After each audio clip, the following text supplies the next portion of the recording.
Selamat siang, perkenalkan nama saya Afrando Christian Purba, NPM 20660, Grup A, Fakultas Hukum Universitas HKBP Namensen Medan, dengan dosen pengasuh Ibu Deborah Tambun SHMA. Di sini saya akan mempresentasikan 3 cabang hak kekayaan intelektual. Tapi sebelum saya mempresentasikan ketiga hak kekayaan intelektual tersebut, terlebih dahulu saya akan menjelaskan pengertian hak kekayaan intelektual.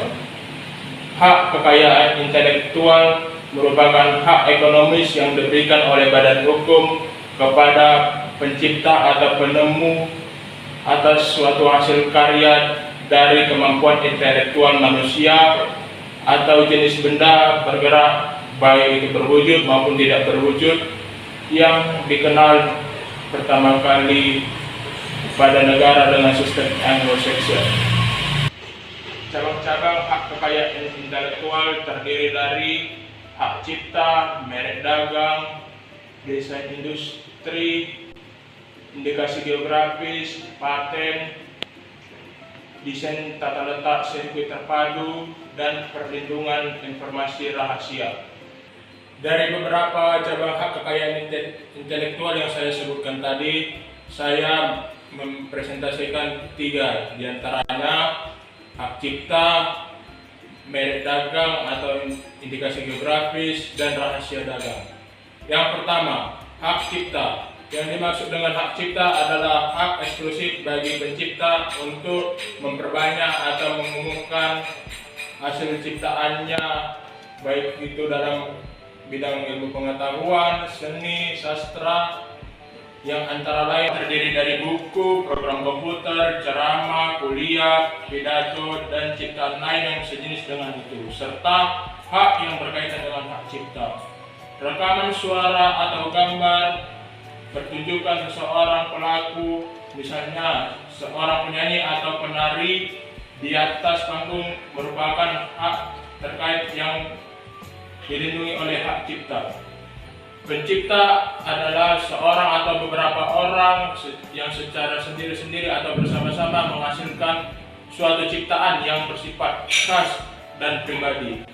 Ciptaan adalah setiap hasil karya cipta di bidang ilmu pengetahuan, seni, dan sastra yang dihasilkan atas inspirasi, kemampuan pikiran, imajinasi, keterampilan, atau keahlian yang diekspresikan dalam bentuk karya.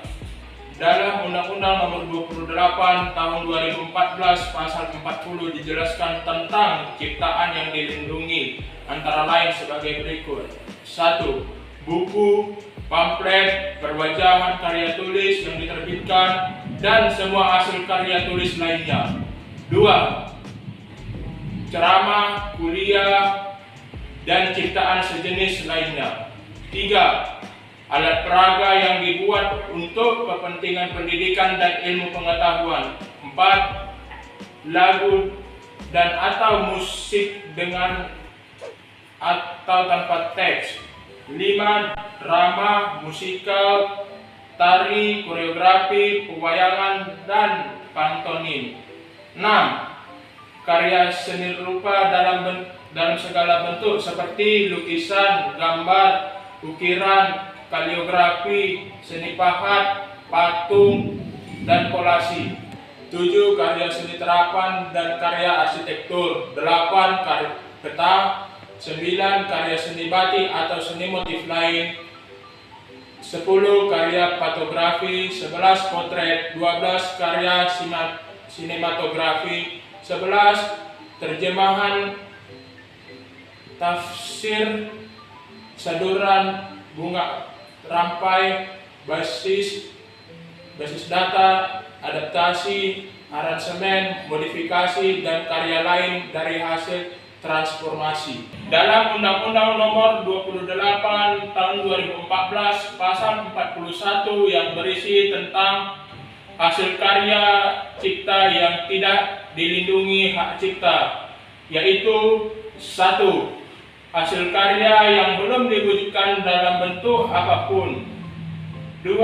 Setiap ide, prosedur, sistem, metode, konsep, prinsip, temuan, atau data walaupun telah diungkapkan, dinyatakan, digambarkan, dijelaskan, atau digabungkan dalam sebuah ciptaan. Yang ketiga, alat, benda, atau produk yang diciptakan hanya untuk menyelesaikan masalah teknis atau yang bentuknya hanya ditujukan untuk kebutuhan fungsional. Dalam Undang-Undang Nomor 28 Tahun 2014 pasal yang ke-42 yang berisi tentang tidak ada hak cipta atas hasil karya, yaitu 1. Hasil rapat terbuka lembaga negara, 2. Peraturan perundang-undangan, 3. Pidato kenegaraan atau pidato pejabat pemerintah, 4. Putusan pengadilan atau penetapan hakim, dan yang kelima kitab suci dan simbol keagamaan. Berikut ini hak yang dimiliki pencipta adalah sebagai berikut. 1. Hak moral atau moral rights.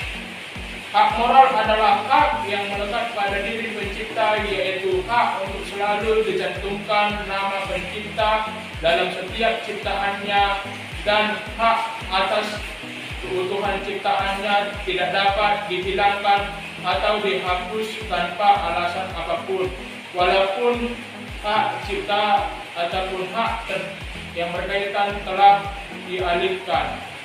Hak moral diatur dalam pasal 5 ayat 1 Undang-Undang Hak Cipta.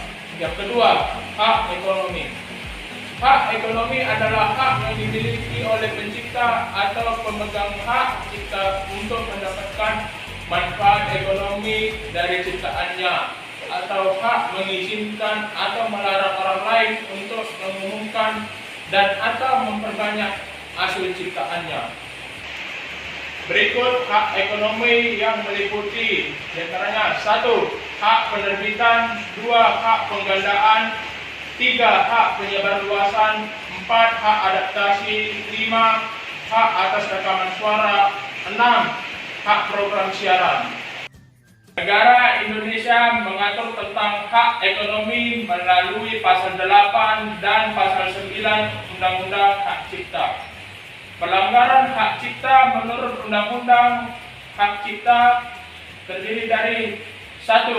Plagiarisme atau plagiat adalah pelanggaran dalam bentuk penduplikatan karya rekaman dengan cara menggandakan keseluruhan album rekaman dengan melalui mencegah atau meniru persis isi cover dan kemasannya. Di belakang ini sering disebut kaset atau CD asli tapi palsu.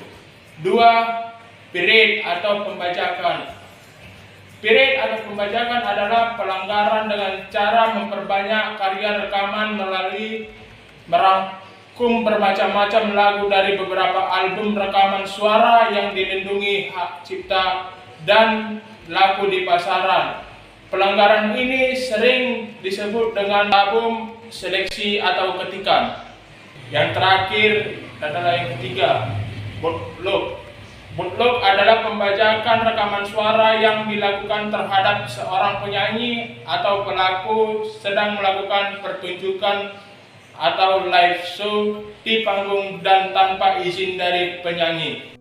Upaya penyelesaian hukum hak cipta terdiri dari A. Gugatan perdata yang diatur dalam pasal 99 Undang-Undang Hak Cipta. Yang B. Tuntutan pidana diatur dalam pasal 112 sampai 118 Undang-Undang Hak Cipta. Dan yang C. Penyelesaian sengketa melalui alternatif penyelesaian sengketa dalam bentuk negosiasi, mediasi, konsilasi, dan cara lain yang dipilih oleh para pihak sesuai dengan undang-undang yang berlaku, pasal 95 Undang-Undang Hak Cipta. Yang kedua, hak merek atau indikasi geografis. Menurut Undang-Undang Nomor 15 Tahun 2001, hak merek adalah tanda yang berupa gambar, nama, kata, huruf-huruf, angka-angka, susunan warna, atau kombinasi dari unsur-unsur tersebut yang dimiliki daya pembeda dan digunakan dalam kegiatan perdagangan barang atau jasa. Pengertian merek pada undang-undang yang baru yaitu Undang-Undang Nomor 20 Tahun 2016 tentang merek dan indikasi geografis mengalami perubahan dan memberikan penjelasan yang lebih lengkap, yaitu tanda yang dapat ditampilkan secara grafis berupa gambar, logo, nama, kata, huruf, angka, susunan, warna dalam bentuk 2 dimensi atau 3 dimensi, suara, hologram atau kombinasi dari 2 atau lebih unsur tersebut untuk membedakan barang atau jasa yang diproduksi oleh orang atau badan hukum dalam kegiatan perdagangan barang dan atau jasa. Peraturan merek di Indonesia pertama kali diatur melalui Undang-Undang Nomor 19 Tahun 1992 dan telah diubah dengan Undang-Undang Nomor 14 Tahun 1997 tentang perubahan atas Undang-Undang Nomor 19 Tahun 1992 tentang merek. Atas merek menurut Undang-Undang Merek atau UUM adalah hak eksklusif yang diberikan oleh negara kepada pemilik merek yang terdaftar dalam daftar umum. Untuk jangka waktu tertentu dengan menggunakan sendiri merek tersebut atau memberikan izin kepada pihak lain untuk menggunakannya. Ada 6 prinsip yang terdapat dalam Undang-Undang Merek, yaitu 1. Prinsip first to file atau pendaftar pertama. Prinsip ini menjelaskan bahwa pendaftar pertama melalui pengajuan permohonan adalah pihak yang diakui sebagai pemegang merek. Yang kedua, merek yang akan didaftarkan tidak boleh mengakibatkan timbulnya kebingungan dan penyesatan dengan suatu merek yang secara umum telah terkenal dan dimiliki oleh pihak ketiga. Yang ketiga, prinsip cepat dalam penyelesaian hukum perkara merek. Yang keempat, perlindungan merek dapat diperpanjang sepanjang diajukan permohonan perpanjangan oleh pemilik merek. Yang kelima, prinsip konstitutif, artinya hak atas merek hanya diberikan jika seseorang sudah mendaftar merek. Dan yang terakhir yaitu yang keenam, prinsip delik aduan. Pihak kepolisian akan melakukan tindakan apabila ada laporan pelanggaran merek oleh pemegang merek. Terdapat 2 merek menurut Undang-Undang Merek yang tertulis dalam pasal 2 ayat 2 yang terdiri dari yang pertama, merek dagang. Merek dagang adalah merek yang digunakan pada barang yang diperdagangkan oleh seseorang atau beberapa orang secara bersama-sama atau badan hukum untuk membedakan dengan barang-barang sejenis lainnya. Yang kedua, merek jasa. Merek jasa adalah merek yang digunakan pada jasa yang diperdagangkan oleh seseorang atau beberapa orang secara bersama-sama atau badan hukum untuk membedakan dengan jasa-jasa sejenis lainnya. Merek yang tidak dapat didaftarkan. Merek yang tidak dapat didaftarkan apabila merek tersebut mengandung salah satu unsur di bawah ini atau yang tertulis dalam pasal 20 Undang-Undang Merek, yaitu 1. Permohonan merek disertai dengan itikat tidak baik, memuat unsur yang menyesatkan masyarakat tentang asal, kualitas, jenis, ukuran, macam, tujuan, penggunaan barang, dan atau jasa yang dimohonkan pendaftarannya. Dan yang kedua, merek merupakan nama varietas tanaman yang dilindungi untuk barang dan jasa yang sejenis.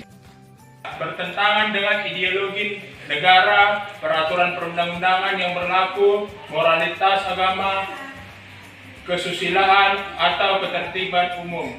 4. Merek tidak memiliki daya pembeda. 5. Merek mengandung tanda-tanda yang telah menjadi milik umum. 6. merek memiliki kesamaan dan adanya penyebutan atau berkaitan dengan barang atau jasa yang dimohonkan pendaftarannya. Yang ketujuh, merek memuat keterangan yang tidak sesuai dengan kualitas, manfaat, dan khasiat dari barang atau jasa yang diproduksi.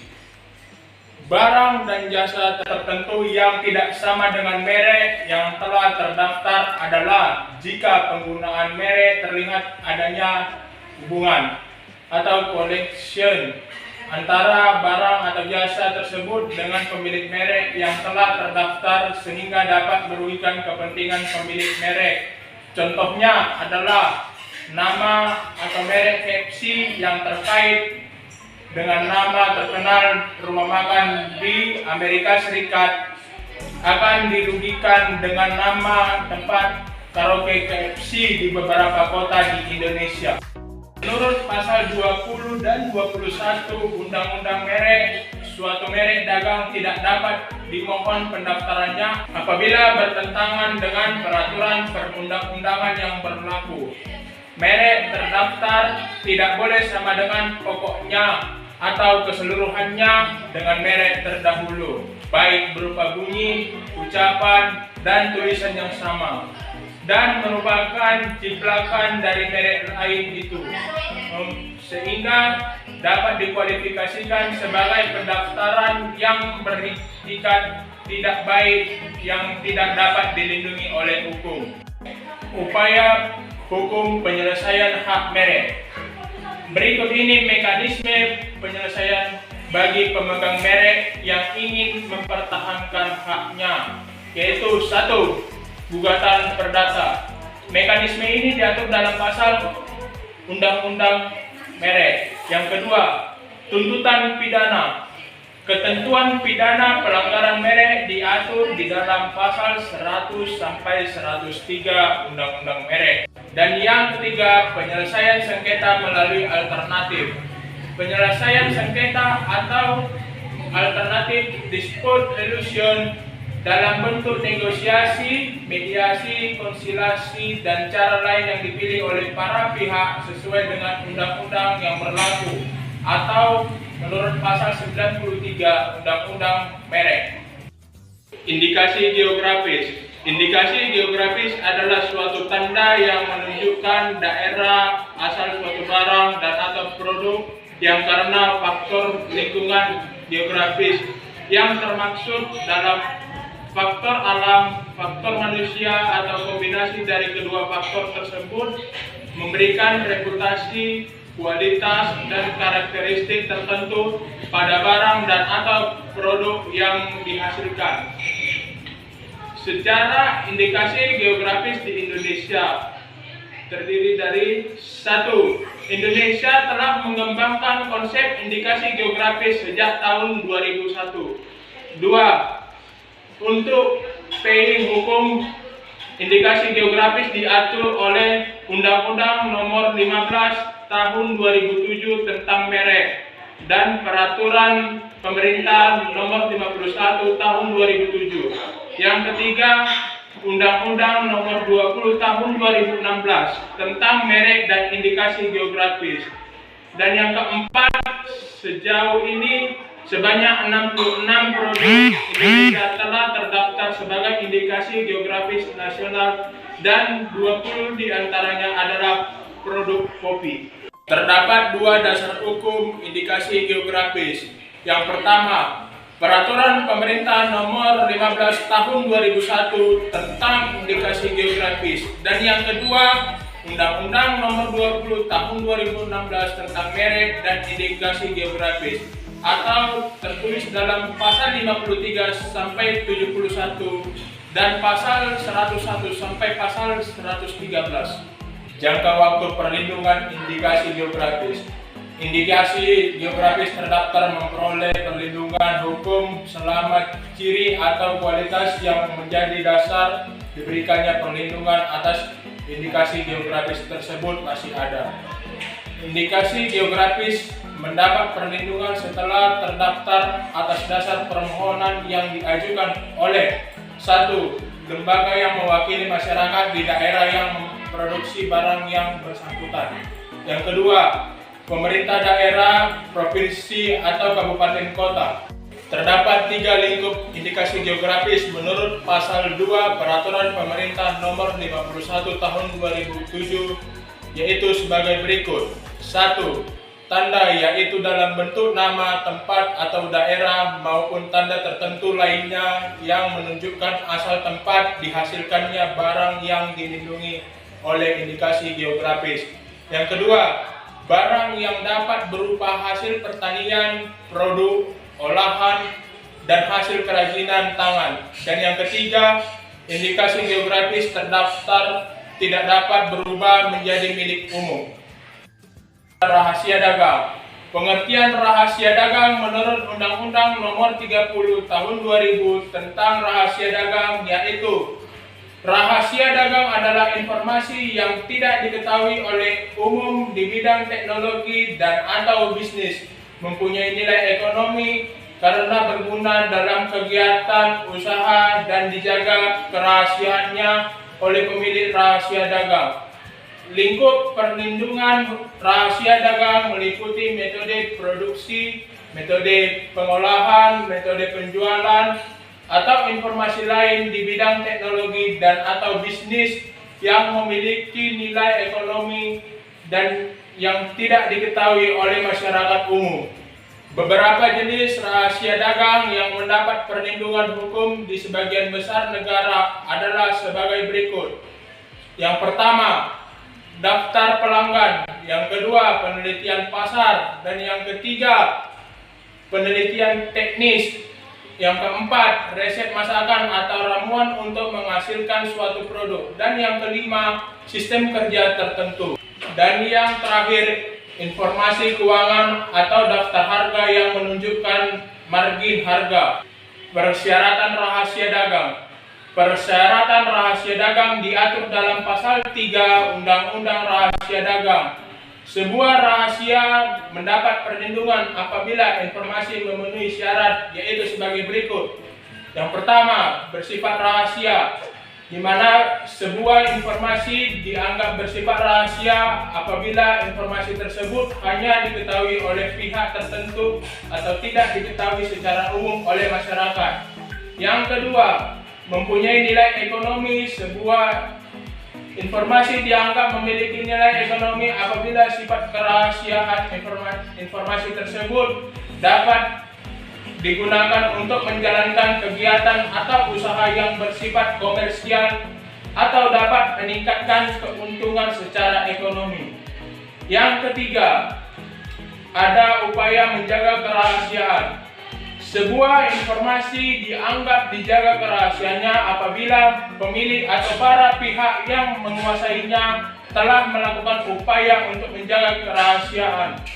Terdapat 5 rahasia dagang memiliki perbedaan dengan hak kekayaan intelektual lainnya. Antara lain, 1. Bentuk hak kekayaan intelektual lain tidak bersifat rahasia. Kedua, hak kekayaan intelektual lainnya yang dilindungi harus dipublikasikan, tetapi rahasia dagang dilindungi karena sifatnya yang rahasia. Yang ketiga, rahasia dagang mendapat perlindungan meskipun tidak mengandung nilai kreativitas atau penerimaan baru. Yang keempat, berbeda dengan hak cipta atau paten, perlindungan terhadap rahasia dagang tidak memiliki jangka waktu yang terbatas. Dan yang terakhir, yang kelima, rahasia dagang dapat dilakukan secara lebih fleksibel karena tidak terikat syarat-syarat formal seperti halnya yang terjadi dalam sistem hukum paten yang memerlukan pemenuhan formalitas dan proses pemeriksaan, dan rahasia dagang memiliki jangka waktu yang tidak terbatas. Pemilik rahasia dagang diatur dalam Pasal 4 Undang-Undang Rahasia Dagang.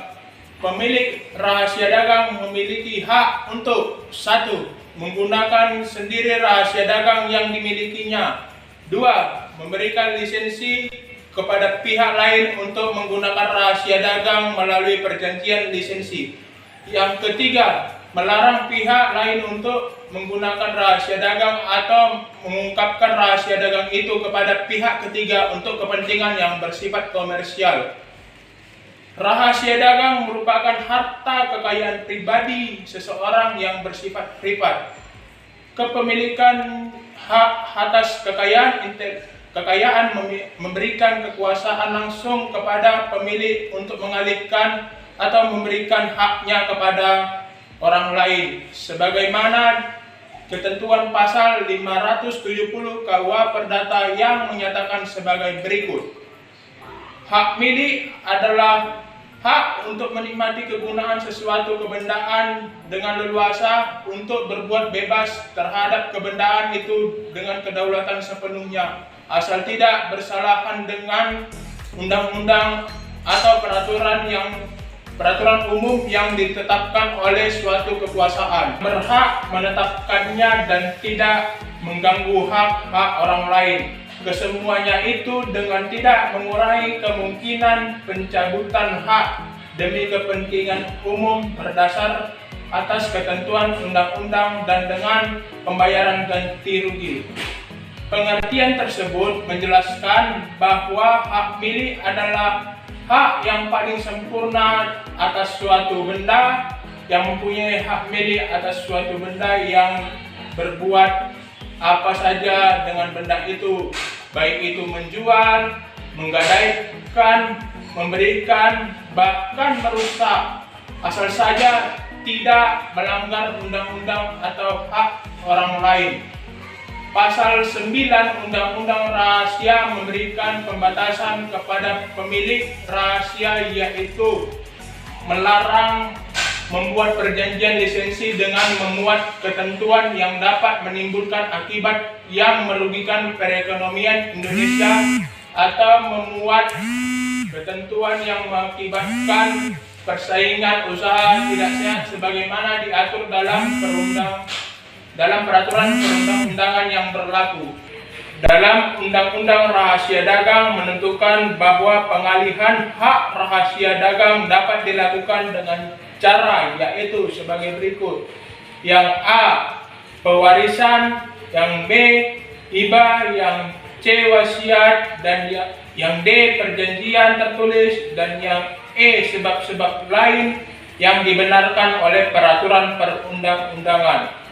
Banyak hal penting yang diatur dalam perjanjian hak dan kewajiban kedua belah pihak. Oleh sebab itu, pengalihan dengan cara ini harus dibuat dalam bentuk akta. Sebab-sebab lain yang dibenarkan oleh peraturan perundang-undangan, contohnya bisa dalam bentuk putusan pengadilan yang menyangkut kepailitan. Dengan adanya pailitnya seseorang, maka rahasia dagang sebagai bagian dari harta kekayaan perusahaan menjadi harta kekayaan disita selama proses pelunasan kewajiban. 3. Upaya penyelesaian hukum rahasia dagang. Yang pertama, upaya dalam hukum perdata. Upaya hukum sebagaimana diatur dalam pasal 11 adalah menjelaskan bahwa apabila sengketa terkait penggunaan rahasia dagang tanpa izin, maka upaya untuk mengajukan ganti rugi diperkenankan diajukan pemilik rahasia dagang melalui pengadilan niaga. Yang kedua, melalui hukum pidana. Upaya hukum pidana diatur dalam pasal 17 yang menjelaskan bahwa pelanggaran dalam bentuk seseorang yang dengan sengaja mengungkapkan rahasia dagang, mengingkari kesepakatan atau mengingkari kewajiban tertulis atau tidak tertulis untuk menjaga rahasia dagang, untuk memperoleh atau menguasai rahasia dagang dengan cara yang bertentangan dengan peraturan perundang-undangan, maka dapat dilakukan upaya hukum pidana. Dan yang terakhir, yang ketiga, arbitrase atau alternatif penyelesaian sengketa. Ketentuan ini diatur di dalam pasal 12 Undang-Undang Rahasia Dagang. Demikian hasil presentase saya mengenai ketiga cabang hak kekayaan intelektual yang saya presentasikan Sebelumnya, jika ada kesalahan atau kekurangan, saya minta maaf. Sekian, terima kasih.